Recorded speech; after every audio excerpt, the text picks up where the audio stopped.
So Lil told us the first service that was the number one song requested on Christian radio.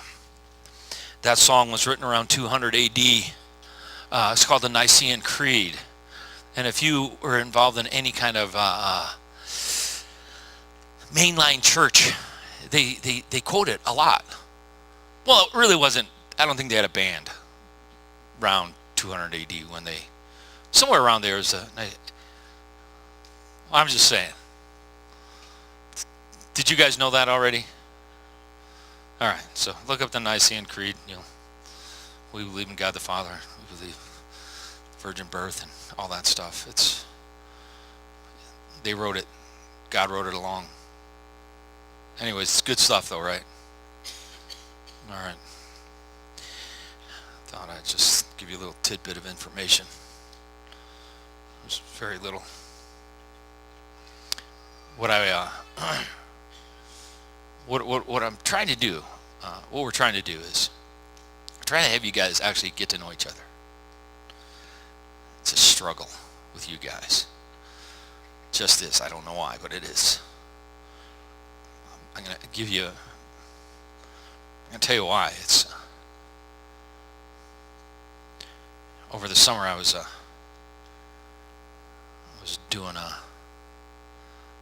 actually painting a kitchen. This cat walked in, looked kind of familiar. And he goes, "Hey, Pastor Ken." I go, "Hey, how are you?" He goes, "I'm doing good." I go, "Well, you look familiar. How do I know you?" "Oh, I went to the Rock for about 8 months." "Oh, you went to the Rock for 8 months?" I go, I should know you." He goes, "Yeah." He goes, "We love the music, love the preaching." He goes, "But we didn't get to know anybody, so we go to a real bad church now where they know us." I go, "Man, I apologize." I go, I don't know how to get to people to know each other. I don't know how to do that. Because a lot of you guys, like, you're new, you leave, and you like it. And we don't want to tick you off and, give you a hug and you never come back again. "Ooh, that's a huggy church. I don't want to go there." We had a woman from North Carolina, and she suggested, she said, "Pastor, why don't you just make everybody stand up and say their name?" I said, "No, we live in Montana. That would not work at all. That is not going to happen." So, but this is what we did do. I had you guys stand up and last 2 weeks try to meet each other. So what I did this morning is I had everybody get up and took 2 minutes or so, and I said, "Listen, why don't you get to know their name and their shoe size?" Now here's the deal. I met 11 and a half, a 10 and a half, and a 7 and a half, and I don't know their names, but I know their shoe size. So listen, you may not remember their name, but that's okay. You got their shoe size. No, there's a new couple came this morning. His name is Keith, and her name is 7 and a half, because I don't remember her name. But she wore 7 and a half because she met so many people. She stuck out her hand and she said, "Hi, I'm 7 and a half." And that's, bam, 7 and a half. There was a 10 and a half in the first row, and her husband Keith wears an 11. I don't know how I remember that stuff, but now I know. So this is what we're going to do. You're going to stand up. Please find somebody, say hello, get to know their name and their shoe size. And at least you'll see them on the street. You'll see them in, at Big R or Shields or Sam's or North 40, because those are the only stores in town. Western Ranch Supply or some other place, but that's it. And you'll say, "Hey, size 10, what's happening? Size 8 and a half, you're so cute." All right, so on the count of 3, everybody stand up, do that. 1, 2, 3, go. Hey, everybody got a shoe size? So everybody, we got names and shoe sizes. So next Sunday we're doing I'm doing David with Bathsheba. It's going to be a pretty intense service next Sunday. Got a great drama that's going to go with it, so we're going to do a skit, great drama. Then the next few Sundays after that, we're doing it's called the 5 G's of Solid Rock Bible Church. I stole them from Willow Creek, but the first G is grace, and so I'm going to be Billy Graham that Sunday. Well, I can never be that good. But we're going to do an evangelistic message.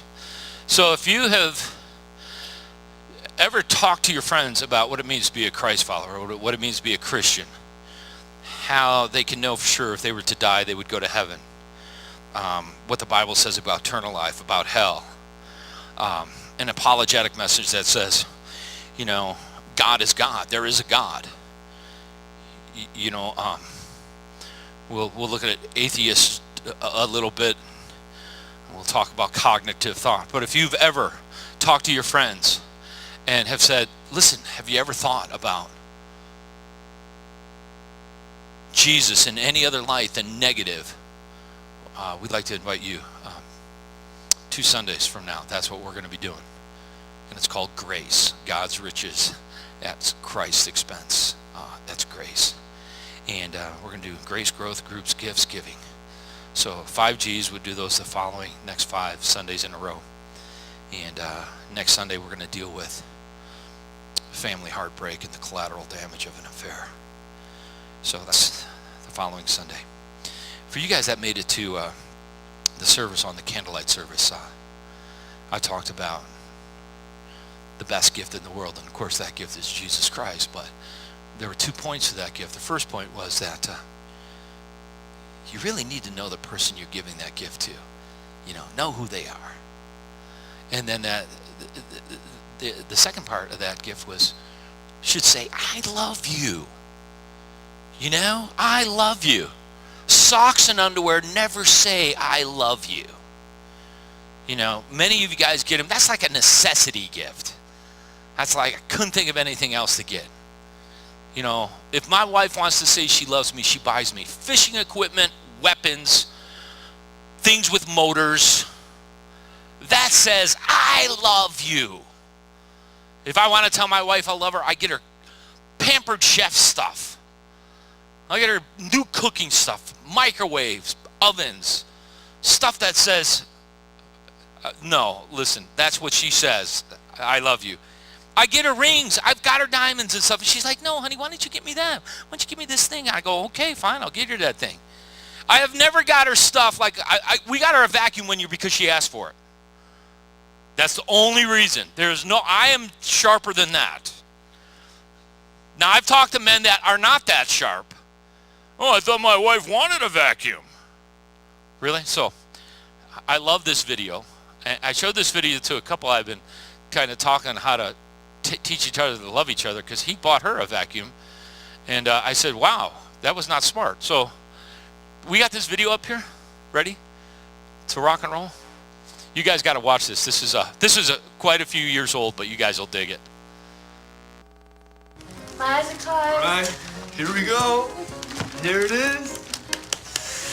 Okay. This is my anniversary gift? Yep. A vacuum cleaner? Dual bag. This is the best vacuum cleaner you'll ever have, baby.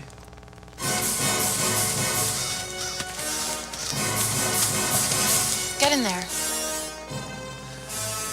What? Not a big fan of that look. I got you.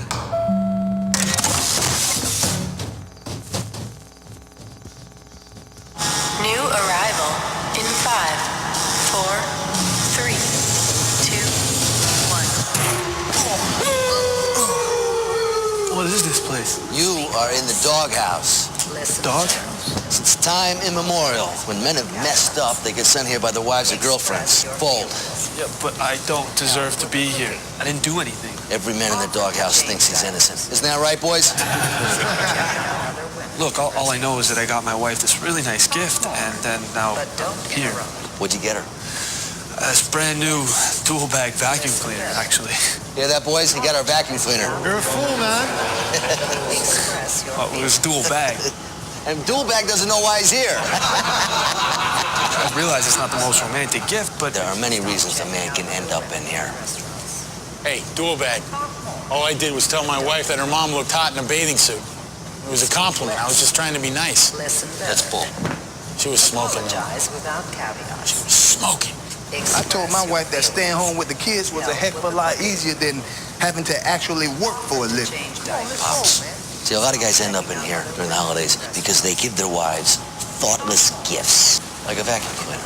I got my wife extra RAM memory for her computer as a gift. I even attached a note that said, "Thank you for the memories." Didn't go down very well. Help with the cooking. That's Oscar. He's been here so long, he's plain lost his mind. Legend has it he gave his wife a mustache waxer during the holidays. What is that on your lip? Talk more, but don't How do you get interrupt. out? Listen better. It's real hard. Apologize without... I just got reviewed last week. I went up before this review board. Let's review your offense. Merry Christmas.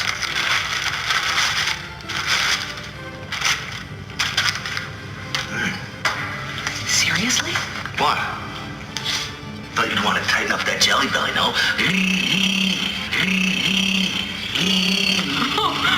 Wow! I'm married to you. A little more of this, and a little less of that. Wow. I think we've seen enough. So, Donnie, do you think you're ready to rejoin your lovely wife? Oh, yes, ma'am. Donald, I'll be candid. If I had my way, you wouldn't even go before this board. I don't know what I was thinking when I gave my wife an abscessizer as a gift. Stupid, stupid, stupid. So next time you get her something truly nice, like a gym membership, perhaps. Exactly. I mean, no, I wouldn't get it that. I wouldn't get it that. I wouldn't get it that. Please. It's too big. I just want to get out of here. You like that? Apologize. Yeah. Did I fool you? Yeah. I didn't fool them. Set up. Trick question. I'm out the door. Work on the folding, Donnie. Bye-bye. Listen. Is there any hope? Can you get out of here? One man got out. Express Arnold. your feelings. Help with the cooking. Stop checking out other women in restaurants. He sent us this. Offer to change diapers. Arnold's wife let him out of the doghouse. Not sure how he did it. But don't interrupt. Hey, lunch! But don't interrupt. What is this? Cheese pie? Speak Or less. quiche? Or chai lattes every night? Express your feelings. Okay. I just love that video.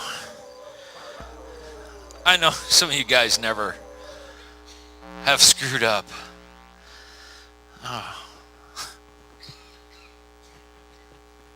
Quiche and chai lattes.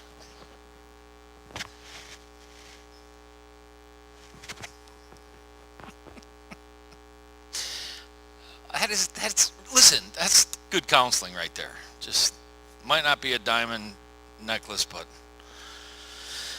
okay. Trying to think about any other announcements. I don't think so. I think I'm good. You can watch that a few times, so you won't end up in the doghouse.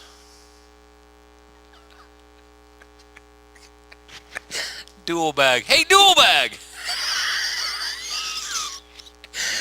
Why is he got her a mustache waxer? I can't. You know, I've known people to do that. That's the worst part.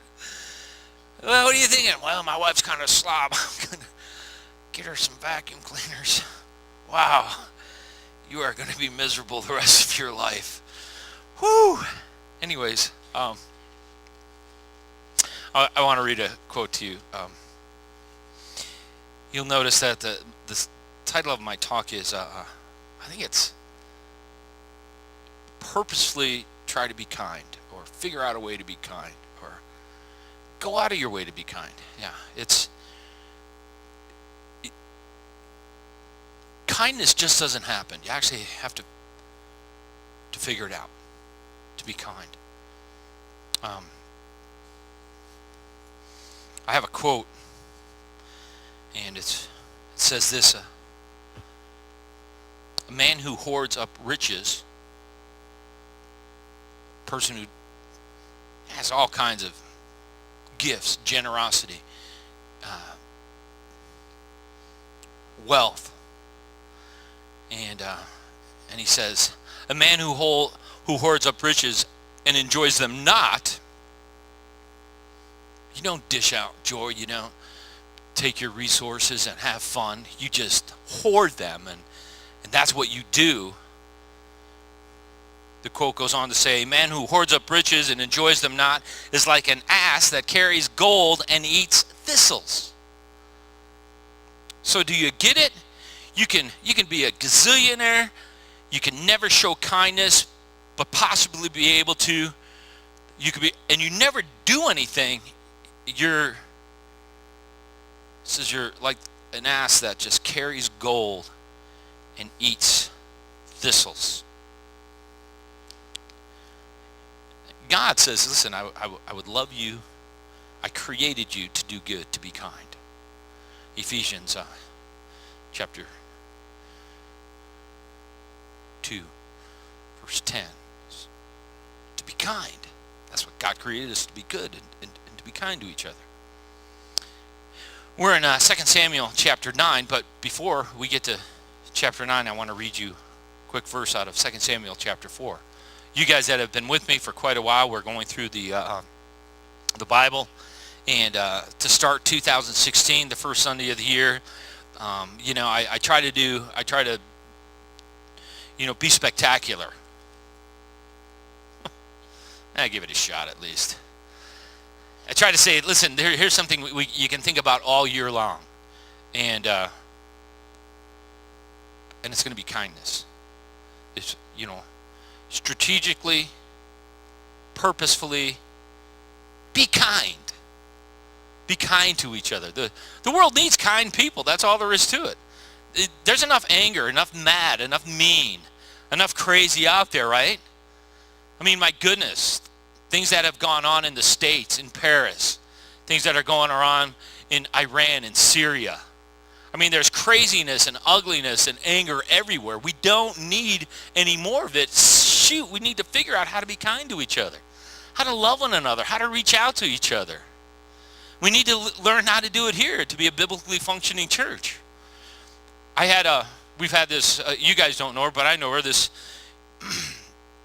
young lady comes with her husband now, but for the first few times she came, she would come to church and she didn't know anybody. She knew me, that was it. She didn't know anybody else, but she decided she needed to come back to church, so she'd come to church, and she said, as soon as I would walk in the door, I would get choked up, and then I would sit down and I would cry through the whole service. The band was great, and she said, Ken, it was just like you were talking to me, and then I would leave. I didn't know that, and none of you around her reached out your hand and said, how are you? Can I pray with you? But luckily she didn't get disillusioned. She just knew God was doing something in her life. And she finally said, she goes, I decided to quit running from God and run back to God. And I knew I had colored outside the lines. I know I'd done some things wrong, but I just needed God to be a part of my life. And she's back and she's healthy and she doesn't cry all through church anymore. But she says, it's still very emotional to me just to show up and go to church because I ran from God for so long. And she just needed, and finally some people talked to her, but she just needed some kindness. And that's what we got to figure out how to do every day, to purposely be kind to each other. When we were reading 2 Samuel, there's this one verse in 2 Samuel chapter 4. Verse 4, it says this, Saul's son Jonathan had a son named Mephibosheth, who was crippled as a child. He was 5 years old when the report came from Jezreel that Saul and Jonathan had been killed in the battle. When the child's nurse heard the news, she picked him up and fled.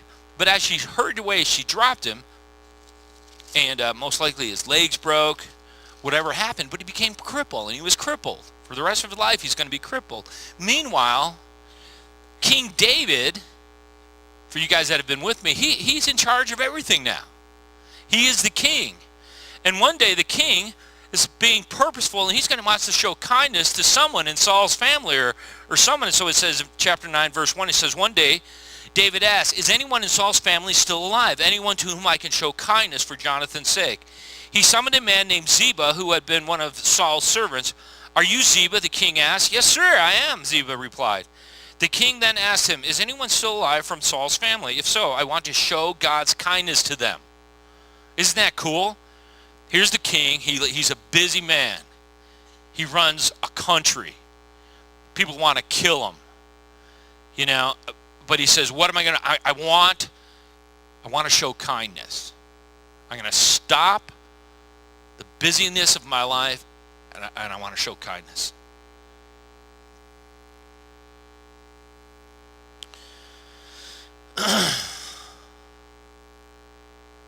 Ziba replied, yes, one of Jonathan's sons is still alive. He is crippled in both feet. Now, I guarantee it, for you guys that have been with me, you guys know that one. I guarantee when Ziba told King David, Jonathan's got a son that's still alive. Now, Jonathan and David were best friends. They had so much affinity together. They ran into a battle. They fought the fights together. They had a great concern and a care for each other. And he was like, yeah, Jonathan's got a son? Fantastic. He's crippled? Who cares? What's his name? His name is Mephibosheth. Really? Mephibosheth? Says, yes, Mephibosheth. Mephibosheth. Let's hear you say it. Mephibosheth. Go ahead, say it. Mephibosheth. It's not the easiest name in the world. Be a good jockey strap name today, wouldn't it? You know? And it's Mephibosheth at the 20. All right. Sports announcers have a gas with that name. But anyways, so here's the deal. So David sent for him and brought him from Machir's home. His name was Mephibosheth. He was Jonathan's son and Saul's grandson. When he came to David, he bowed low to the ground in deep respect. David said, greeting, Mephibosheth. Now listen. Listen, you guys, you probably don't get the gist of David calling, someone by name, and would it be his nephew or something like that? What does that make him? No, nothing. It's just Jonathan's, he's not just a friend's kid. You know, the king. A few weeks ago, I was with a guy that comes here, Bruce, and we were out fishing on the Missouri. And he goes, you know, Ken, he goes, there's a story of David being nice to it, like a crippled boy or something like that. I go, you know of this? Because when you see Bruce, you do not think he theology at all. That's not what comes to your mind, like, oh, he reads the Bible all the time. No, you don't think that at all. You think, you read the Bible? Really?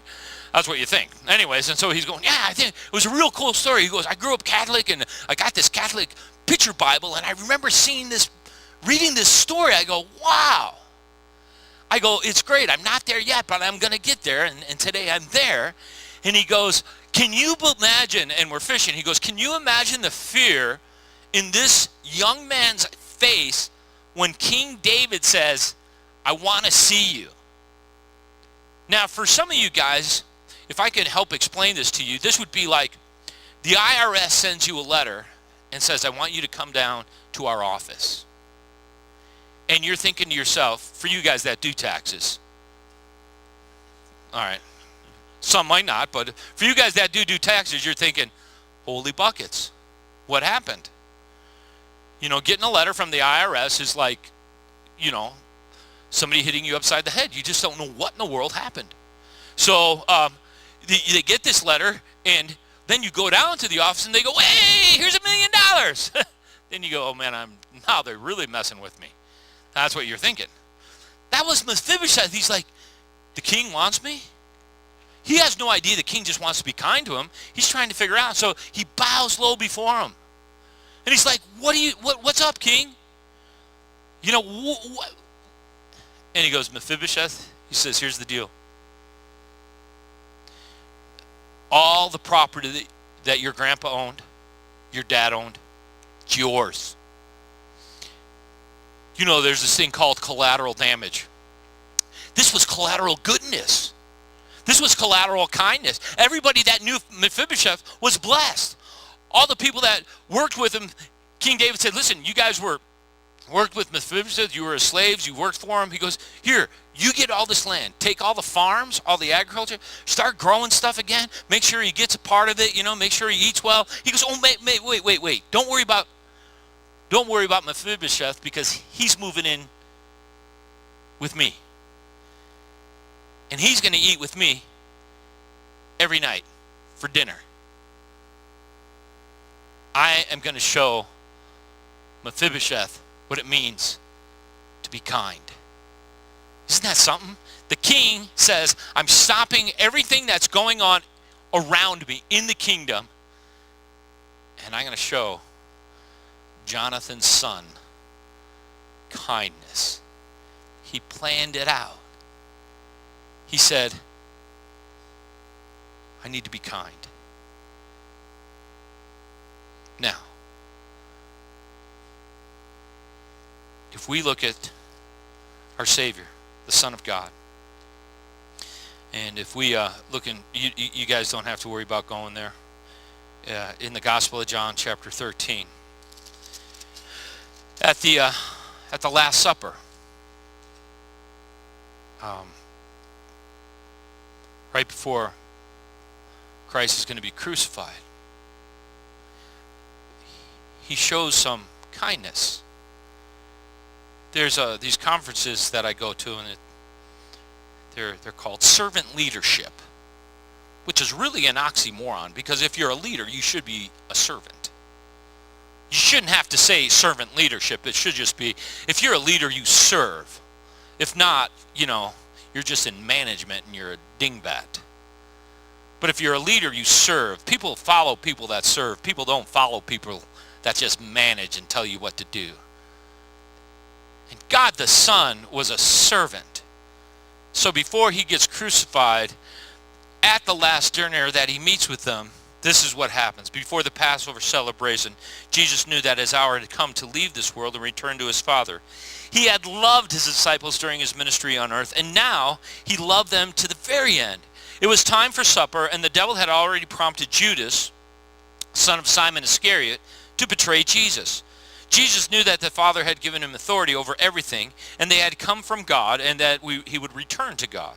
So he got up from the table, took off his robe, wrapped a towel around his waist, and he poured water into a basin. Then he began to wash the disciples' feet, drying them with the towel he had around him. They knew he was the Son of God. They knew he was the Son of God. They knew he was something special. They knew he was more than just a prophet. They followed him. And now, he fills up the basin with water. And this is what the servants do. This is what the hired help does. This is what the rabbi, the main teacher, this is what they ate. This is what he does. We should never let it become us that we are too good to be kind. We should never let it be told of us that that person thought he was so good he couldn't reach out to someone else. 2016, you need to strategize how you can show your kindness all the time. Because there's nothing better than being kind. There is nothing more fulfilling than being gracious. If not, you're going to be like that donkey that hoards their wealth and eats thistles. Really? Really? And so many people today, that's what they think is going to bring them. No, don't hoard your wealth. Get rid of it. I was talking to a friend of mine. He comes here now, and he's looking to get some more snowmobiles. And I go, I'm going to use a quote today, but that isn't you. You and I, we spend our wealth on, we have fun with it as soon as we can. I'm not a hoarder of wealth. Ask my wife. You could ask his wife. He's like, well, we enjoy snowmobiling. We need to get some more. No, we don't. But now you can just say, I was just showing a little kindness. You know what I'm saying? All right, I've tried to do loopholes. It doesn't work. If you need some help with that, I know. Motorcycle, I know. Motorcycle, anything, yeah, that's right. Anything with a motor, you know. When we first got married, we would go shopping, and I had young kids, and we'd buy groceries. And I didn't know how much groceries cost. How many of you guys, when you went shopping with your wife and you had a family and they bought groceries, and you got up and you had to go through the line, and then they wrote a check for $300-400? What did you think? I thought the kids can starve. I thought, we can't ski behind this stuff. And it's a good thing. She just took care of the money, because I'd be like, we'd live in a mobile home, and I'd have crap all over the place, and I'd be happy, and then I'd be by myself, and I'd be miserable. I'd be an alcoholic, not a pastor. I guarantee it. Yeah, with a lot of crap, and trying to, keep warm with a Harley. Oh, I love you, Harley. No, that doesn't work. So Jesus, before he dies, washes their feet, humbles himself, washes their feet. It didn't cost him a thing. He didn't go to an ATM. He didn't have to go anywhere and get some money. He didn't dish out money to him. He said, I'm going to wash your feet. Isn't that something? I'm going to wash your feet. It was so cool when Josh and I were talking about the youth group, and they went to over here to the fairgrounds and teamed up with the rescue mission and fed over 800 people. And then they got to help hand out gifts to 500 and some other people. We raised $2,400 and helped 16 families or so their family could just enjoy Christmas just a little bit nicer. We know that's nothing. It's no big deal. Your deacons who you voted in, they found out that some family needed a ride, and so they said, maybe we can find one, and I found a ride for them, and it's not that spectacular, but I got it. We got to get some brakes on it for them, but I wasn't sure they found one, so I had to call her up, and I called her up, and she was afraid to answer. I don't know why. I go, well, this is Ken. Who? I go, it's pastor. It's your pastor. Oh, Ken. I go, listen, I hear you guys are looking for a ride. Well, yeah. I go, well, listen, we got you one. And then there was silence, and then she was crying. And I said, it's not that nice. Really, we love you. We're getting you something, and it's not that. And then I was finally watching the only good bowl game that was on all weekend last night, and her husband calls me up I go, Dave, I just exposed you, Dave, so they don't know you. You haven't been here long enough. Anyways, I said, we got you a car. And he goes, I can't believe that. I go, yeah. Well, you didn't have to. I go, no, we had to. See, because in 2016, we want to be like Jesus and show kindness. And what's a few bucks, amen? It's kindness. Jesus washed, the King of Kings washed somebody's feet. We can take a few bucks. Say, we love you. See, I don't know how your heart is today. I don't know what brought you here to the Rock, but something did. And when you leave, I don't want you to leave mad. I want you to feel the touch of God. I want you to know that he loves you. He died for you.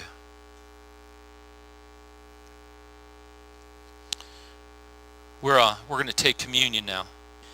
Would you please stand? You can pass those cups to the middle. These guys will pick them up.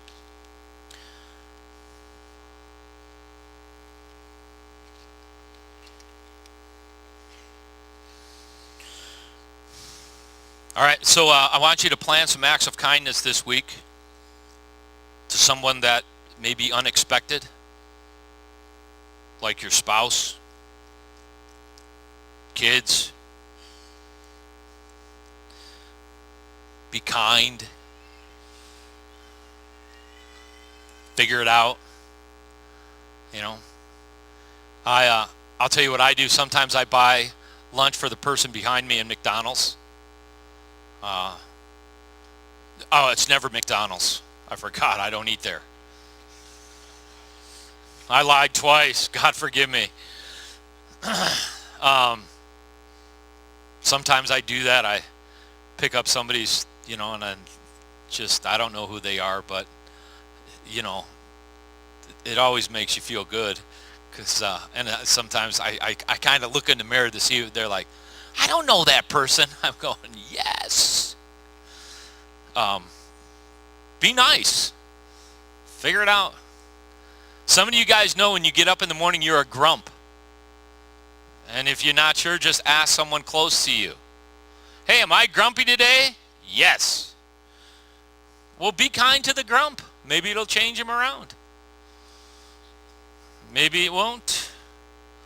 Get one of those cool dog houses in your backyard, To the doghouse you go. Whee!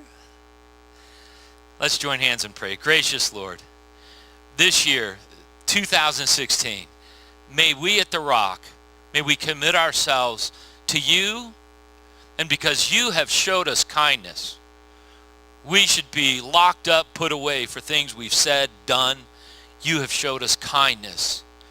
We have had friends, parents that have shown us kindness. Father, that we would just knock ourselves to the side and learn how to be kind one to another, tender-hearted, showing mercy just as you have done to us. And this week, Lord, may every man and woman in this facility be able to somehow purposefully be kind to someone this week, and that person's week, they would just go, I can't believe that someone's been nice. This world needs kindness. And because of you, we need to dish it out. We love you. Thank you for a great day. And I pray that everybody's football team wins today. We love you. Yep, we leave this at the most level playing field there is, the foot of the cross. And all God's people said, amen.